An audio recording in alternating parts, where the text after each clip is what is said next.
वो इस कंपटीशन का हिस्सा ही नहीं है। कौन कौन है बताना जरा, पहले तो ये बताओ। हाँ, नहीं भरे हो, इंतजार कर रहे हो, है ना। मुहूर्त निकलवाया है कि सर 31 नवंबर, होती नहीं है वैसे, नवंबर 30 की होती है, पर तुमने मुहूर्त निकलवाया है कि सर 31 नवंबर 11:35 शुक्ल पक्ष में जब तारों की छांव हो रही होगी, दोपहर में 11 बजे तारों की छांव होती नहीं है, लेकिन क्योंकि मुहूर्त आपने निकलवाया इसलिए बता रहा हूं, जब तारों की छांव हो रही होगी और भीगी पलकें हो रही होंगी, तब हम जीडी का फॉर्म भरेंगे, है ना। निकलवा लिया मुहूर्त सबने कि 31 नवंबर 11:36 में तारों की छांव में भीगी पलकों में हम जो है जीडी का फॉर्म भरेंगे साहब। तुम लोग कंपटीशन में हो ही नहीं असल में, है ना। ठीक है, और पेपर कब से शुरू होगा? ये जो 31 नवंबर वाले होंगे इनका पेपर होगा जी 2024 में, इलेक्शन के बाद। कब होगा? 2024 में, इलेक्शन के बाद। इन्होंने कसम खा रखी है सर। बेटे अगर फॉर्म नहीं भरा है तो आज ये मान के चलो, जो सोच के चल रहे ना 30 नवंबर लास्ट डेट है, उनका फॉर्म भरने का भी नहीं है, उनका नहीं भर पाएगा फॉर्म। काट दो अपना फॉर्म, नाम से हटा लो लिस्ट में से।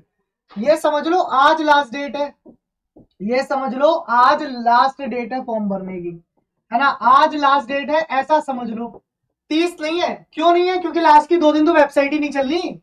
अब लास्ट के 2 दिन वेबसाइट नहीं चल रही तो घंटा फॉर्म भरोगे, तो आज भर लो जा करके, ठीक है। तो सबसे पहले तो बेटा आज फॉर्म भरो जा करके, सबसे पहले तो आज फॉर्म भरो जा करके, सबसे पहले साइबर कैफे जाओ, फॉर्म भरो, और बहुत ही ध्यान से भरना, बहुत ही ध्यान से भरना, गलत मत भर देना कहीं सर मैं जम्मू कश्मीर से हूं और मैंने धोखे से तमिलनाडु डाल दिया, तो ऐसे फॉर्म मत भर देना, ठीक है।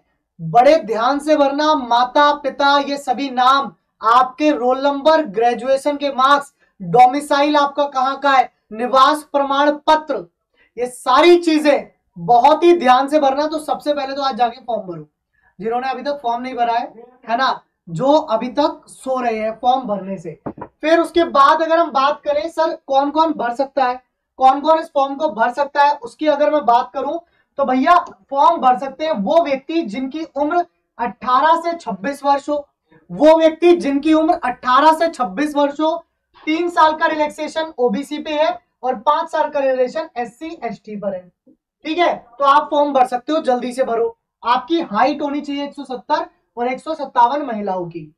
अब एक दो चीजें हैं जिस पर डिस्कस करना है, वो क्या है कि सर कट ऑफ की, मतलब अगर हम देखें डिस्कस करें, क्या पहले से ज्यादा जाएगी, पहले से कम जाएगी, इस पर मैं लास्ट में बात करूंगा, सबसे लास्ट में, इस पर मैं सबसे लास्ट में डिस्कस करूंगा। उससे पहले कुछ चीजों पर जानकारी लेते हैं।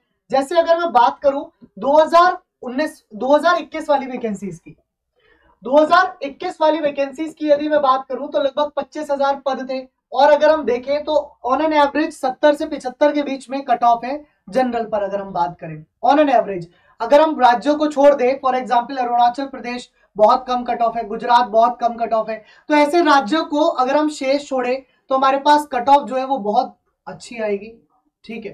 तो अब यहां पर देखिए दो चीज आती है। 2022 का जो फॉर्म आया, 2022 का जो फॉर्म आया उस पर हम डिस्कस करते हैं। 2022 का फॉर्म आया, एग्जाम डेट बहुत जल्द आ गई, है ना। 10 जनवरी एग्जाम डेट है, तैयारी करने का मौका भी बहुत कम मिला है। यानी कि जो स्टूडेंट पहले से तैयारी कर रहा है ना, जो स्टूडेंट लगभग 2 महीने से 3 महीने से तैयारी कर रहा है उसको तो यह फायदा मिला। जो स्टूडेंट लगभग 2 महीने 3 महीने से बेटा तैयारी कर रहा है उसको फायदा मिला ना बच्चा। अब एक बात बताओ, आप सभी मेरे छोटे भाई बहन के समान हो, है ना। छोटे भाई बहन समान किया तो मेरे छोटे भाई बहन ही हो। तो मैं तुमसे ये तो कहूंगा नहीं कि बाबू तुम बड़े अच्छे हो, बहुत सुंदर हो, मैं तो तुम्हें डांटूंगा ही, है ना, कि यार क्यों नहीं करा ये काम, ये होना चाहिए था, ये तुम्हें पढ़ना चाहिए था, तुमने क्यों नहीं पढ़ा। तो वही चीज है। अब यहां पर क्या है, जो पढ़ रहे थे अच्छी बात है, जिन्होंने नहीं पढ़ा उनके लिए भी मोटिवेशन है कि वो अभी भी पढ़ सकते हैं, उन पे समय है। क्योंकि एग्जाम डेट 10 फरवरी है, अगर आप ऑन एन एवरेज देखोगे तो 45 दिन का समय आपके पास अभी भी है। और ऐसा नहीं है कि सबका 10 जनवरी में पेपर हो जाएगा, 14 फरवरी तक पेपर चल रहा है, तो जिसका लास्ट में जाएगा उसका और ज्यादा फायदा होगा, उसको एनालिसिस भी मिल पाएगा।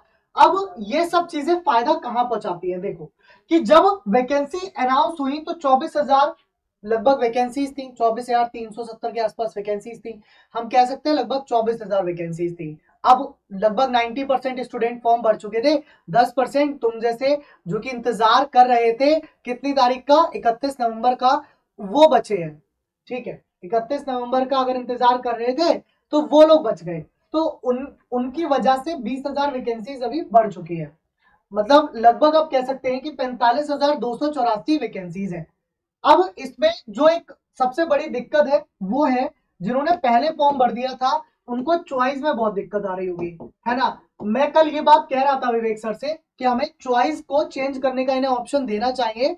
क्यों देना चाहिए, क्योंकि यार किसी ने पहले देखा कि सीआईएसएफ में 100 वैकेंसी है ना, और इसमें सबसे ज्यादा है तो इसको पहले नंबर पर रखा होगा, और 1 2 3 4 5 6 7 और इसको 7वें नंबर पर रखा होगा। हुआ है कितनों के साथ ऐसा हुआ है कि उसने इसको पहले पर रखा और इसको 7वें पर रखा।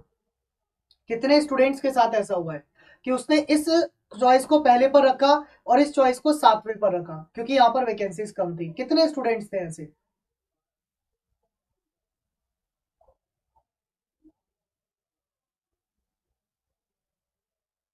ठीक है, बहुत सा हमने वही वही बात है, तो बहुत सारे स्टूडेंट्स ने ऐसा कर दिया। अब क्योंकि यहां पर भी वैकेंसीज यार बढ़ गई हैं, अब यहां पर जब वैकेंसीज बढ़ गई हैं तो ऑब्वियसली इन सबसे तो मैं ऊपर ही रखूंगा इसको, यार रखना चाहिए मुझे। और मैं तुम्हारी जगह हूंगा तो मैं तो इसको मान लो पहले नंबर पर डाल दूंगा। मैं एक एग्जाम्पल के तौर पर बता रहा हूं, है ना। तो यो क्योंकि चॉइस फिलअप होती है, कहते हैं ना कि क्योंकि ये देश में फौजी की बात है और हमारी सारी भारतीय सेनाएं अपने आप में जबरदस्त है, एकदम मतलब शानदार है, तो उनको सबको मेरा सल्यूट है ना। लेकिन हमारी चॉइस होती है कि हम अगर नॉर्थ ईस्ट से हैं तो हम असम राइफल में जाना चाहते हैं, यदि हम कहीं ऐसे एरियाज से हैं तो हम सीएएसएफ में जाना चाहते हैं, अगर हमें मतलब बिल्कुल बॉर्डर पर रह करके देश की सेवा करनी है तो हम बीएसएफ में जाना चाहते हैं। मतलब ये हमारी पर्सनल चॉइस भी होती है। अब क्योंकि ऑब्वियस बात है, अगर यहां पर मैं टारगेट कहूं कि ये वाली जो वैकेंसीज थी, अगर मैं आपसे कहता यार 75 प्लस तुम्हें क्वेश्चन करने पड़ेंगे सही, ऑब्वियसली क्योंकि यहाँ पर 24,000 सीट, फॉर्म तो उतने ही भरे जा रहे। अब यहाँ पर 45,000 सीट, फॉर्म तो अभी भी उतने ही है ना। ऐसा तो नहीं है कि यहाँ से कोई श्रीलंका से आगे फॉर्म भर देगा, ऑस्ट्रेलिया से आगे फॉर्म भर देगा। नंबर ऑफ स्टूडेंट्स तो उतने ही रहने, वही उतने यहाँ पर रहते हैं, वही उतने यहाँ पर भी है। तो ऑब्वियस है कि अब अगर हम सोचें, और हमारे अगर करेक्ट क्वेश्चन की बात कर रहा हूं मैं, अगर हम इतने क्वेश्चंस को करेक्ट करके ले जाते हैं, इतने क्वेश्चन को अगर हम करेक्ट करके ले जाते हैं तो हमारी जो फर्स्ट चॉइस है ना वो हमें मिल जाएगी। हमारी जो है वो फर्स्ट चॉइस है ना वो हमें मिल जाएगी, हमें कहीं से कहीं तक परेशान होने की आवश्यकता पड़ेगी ही नहीं। क्योंकि आपका जो अब एग्जाम पैटर्न है वो आप सभी जानते हो कि हर एक सब्जेक्ट में आपके 20-20 क्वेश्चन आने हैं। वो आप सभी जानते हो कि हर एक सब्जेक्ट में अब आपके 20-20 क्वेश्चन, और हर सब्जेक्ट का लेवल, पढ़ाई का लेवल है अपना। अगर आप पुराने पेपर के उठा करके जीके और जीएस देखोगे तो मैं आपको गारंटीड कह सकता हूं कि आप 25 में से 17 और 18 पर जाकर के रुक जा रहे हो। अगर आप रीजनिंग देखोगे 2021 वाली, तो रीजनिंग देखोगे तो आप 25 में से 22 और 23 पर जाकर के रुक जा रहे हो। अगर आप मैथ देखोगे तो पिछले साल वाली 25 में से आप लगभग लगभग 18 और 19 पे रुक जा रहे हो। अगर आप हिंदी देखोगे, क्योंकि इंग्लिश तो भाई मैंने भी नहीं देखी है ना, तो आप 25 में से लगभग 23 और 24 कर पा रहे हो। ऐसा नहीं है कि 25 में 25 कर दे रहे हो।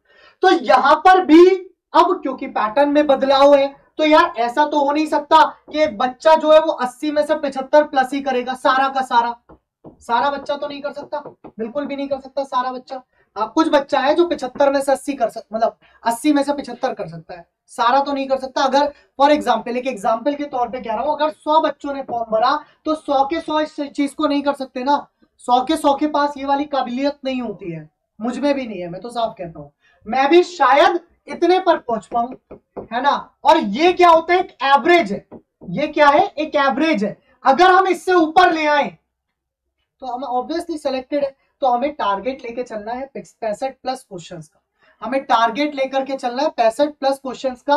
अगर हम बात करें 65 की मल्टीप्लाई 2 से, क्योंकि एक क्वेश्चन 2 नंबर का है, अर्थात 130 प्लस, अर्थात 130 प्लस, ये हमें टारगेट लेकर के चलना चाहिए, क्योंकि हमारे पास जो बचे हुए दिन है उनमें हम इतना टारगेट ले सकते हैं। और जो पिछले 4 महीने से तैयारी कर रहे हैं ना, मैं गारंटीड कह रहा हूं कि आप कहीं ना कहीं 140 145 वाली लाइन में अपने आप आ रहे हो। आपको कुछ ज्यादा सोचने की समझने की जरूरत नहीं है। अगर आप पिछले ऑलरेडी 4 महीने से तैयारी कर रहे हो और अगर आपने अभी शुरू की है, आप अभी करना चाहते हो, तो आप अगर ये टारगेट लेके चल रहे हो तो आप सेफ साइड पर, कोई ऐसी दिक्कत की बात नहीं है। अब बात आती है सर कि हम तैयारी कर तो रहे हैं, किसी का कॉन्सेप्ट कमजोर है, किसी की कॉन्सेप्ट में रीजनिंग में नहीं आता। कौन कौन बच्चा ऐसा है जिसकी रीजनिंग का पोर्शन कमजोर है और उसने अगर मॉडल पेपर लगाया है और वो 20 में से 15 प्लस नहीं जा पा रहा है? ऐसे कितने बच्चे हैं जो 20 में से 15 प्लस नहीं जा पा रहे हैं? एक बार बताइएगा, ऐसे कितने बच्चे हैं जो 20 में से, ये कैसे लिया कि 15 में से 20 नहीं जा पा रहे हैं? और 15 में से 20, मतलब 20 में से 15 नहीं जा पा रहे, बहुत सारे हैं। ठीक है, कोई भी कर सकता है। तो बेटा ये कोई भी वाला जो है ना, ये 3-4 महीने से पढ़ रहा होगा। मैथ में कौन ऐसा है जिसके 20 में से अभी लगभग 14 प्लस क्वेश्चन बन रहे हैं? जीके जीएस में अगर आपने कोई मॉक टेस्ट दिया होगा, एग्जामपुर ऐप पर बहुत सारे मॉक अवेलेबल है, एग्जामपुर की एप्लीकेशन पर मॉक टेस्ट अवेलेबल है ना, एग्जामपुर की एप्लीकेशन पर मॉक टेस्ट अवेलेबल है। कौन से है ऐसे जिसने जीके जीएस का मॉक टेस्ट दिया और वो 20 में से 15 प्लस ला रहा है? या कौन ऐसा है जिसने हिंदी में से, हिंदी की अगर मैं बात करूं तो 20 में से 17-18 नंबर ला रहा है? बहुत कम स्टूडेंट ऐसे होंगे। आपका कौन सा सब्जेक्ट कमजोर है? सबसे पहली जो आपकी सीढ़ी है वो आपको पहचान करनी है उस सब्जेक्ट की, कि आपका कौन सा सब्जेक्ट कमजोर है reasoning, math, GK, GS, Hindi में से। अब उस सब्जेक्ट के हमें क्या सीखने हैं? कॉन्सेप्ट सीखने हैं। हमारे पास उस सब्जेक्ट के नोट्स होने चाहिए तैयार, बिल्कुल प्रॉपर, है ना। हमारे पास उस सब्जेक्ट की प्रैक्टिस शीट होनी चाहिए, हमारे पास उस सब्जेक्ट की प्रैक्टिस शीट होनी चाहिए, और ये सारी चीजें हमें चाहिए, मतलब प्रैक्टिस शीट होनी चाहिए, और इसके अलावा हमारे पास उस सब्जेक्ट के मॉक टेस्ट होने चाहिए, है ना। हमारे पास सब्जेक्ट की से रिलेटेड ट्रिक्स भी होनी चाहिए। इतना कुछ जब हम पे होता है तब हम चीजों में जो है वो पा सकते हैं। हमारे पास 2 जरिए होते हैं तैयारी करने के। पहला जरिया यूट्यूब पर प्रैक्टिस आप लोग जबरदस्त तरीके से कर सकते हो। जिन बच्चों के काफी चीजें